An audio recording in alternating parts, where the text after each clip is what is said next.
coming to Bethany on the southeast corner of the Mount of Olives, immediately east of Jerusalem. Lazarus, his sister Mary, and Martha lived there. Lazarus, whom he raised from the dead, who shortly is going to be the greatest tourist attraction in the area. And Martha's serving. Mary takes a box of ointment. The amount of money here that this represents is approximately a year's wages. Very expensive perfume. And she anointed the feet of Jesus and wiped his feet with her hair and filled the house with fragrance. And Judas, in fact, the other accounts indicate the other disciples felt the same way, but he expressed it. Why didn't we take this and sell it and give the money to the poor? Why waste it on Jesus? John makes a very sharp comment here. He said he wasn't really worried about the poor, worried about himself, because he used to steal. The point I would like to make here, friends, is we think about Judas as the one who betrayed Jesus. But there was deterioration in his character long before that time. Many times a storm goes through a forest and a tree topples over, only for you to discover that the heart of the tree had been eaten out long before. It was rotten. The storm only revealed the rottenness. The time when Judas betrayed Jesus only revealed the rottenness that was already there. There's been a tremendous attempt in recent years to rehabilitate Judas, to present him as a person who was trying to help Jesus out, believing that Jesus would use his miraculous powers to deliver himself, and so to speed things up, that Judas in his impatience has tried to get Jesus arrested and expected him to work a miracle. This makes that kind of a report a total misrepresentation of Judas. Judas was already deteriorating in his character. He's the only person of the entire 12 who was not from Galilee. He's from Judea. And he had apparently joined Jesus in the hopes that Jesus would bring him the kingdom and he would share in it.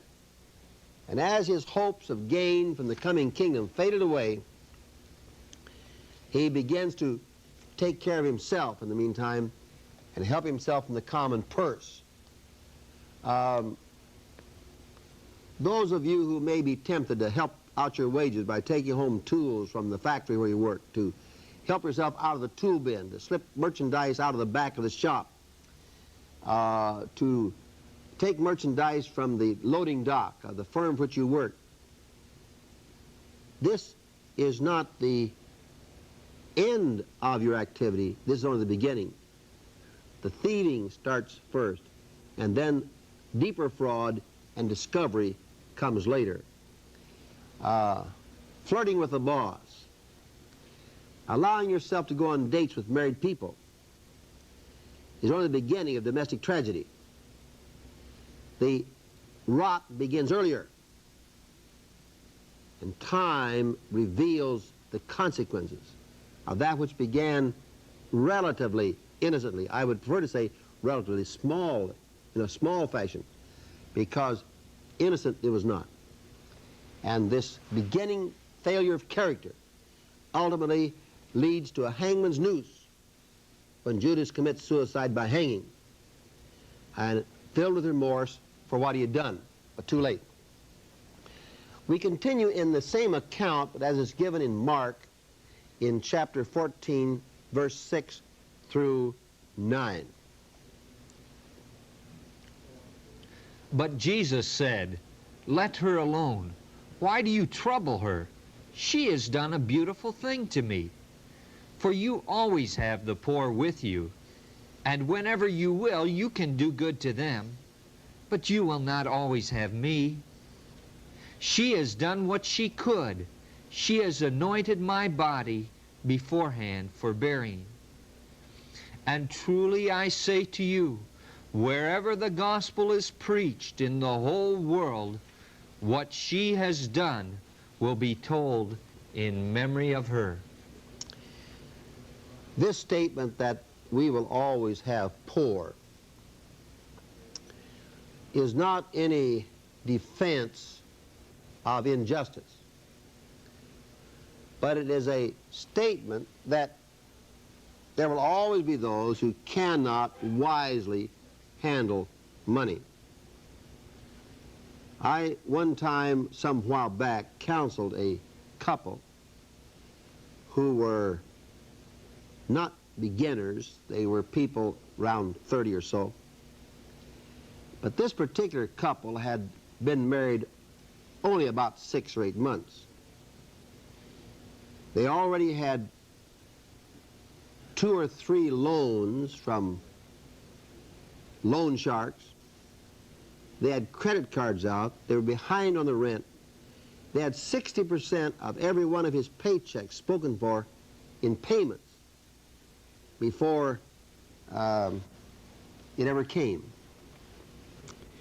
Now, people who cannot handle their desires, who cannot handle their wishes, are going to be broke.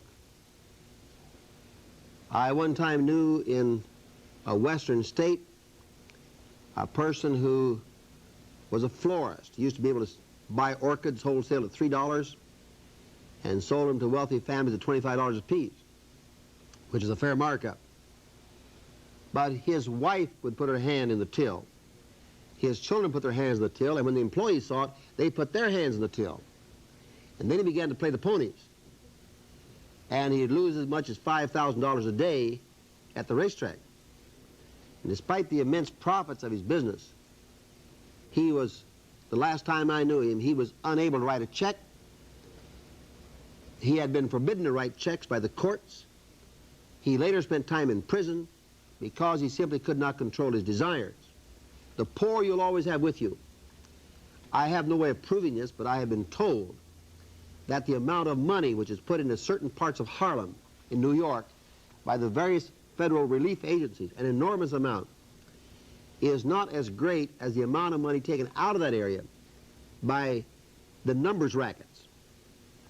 So that if you were able to stop this gambling and money rackets, the numbers game, that you do more for this than to increase the amount of federal subsidy going into there.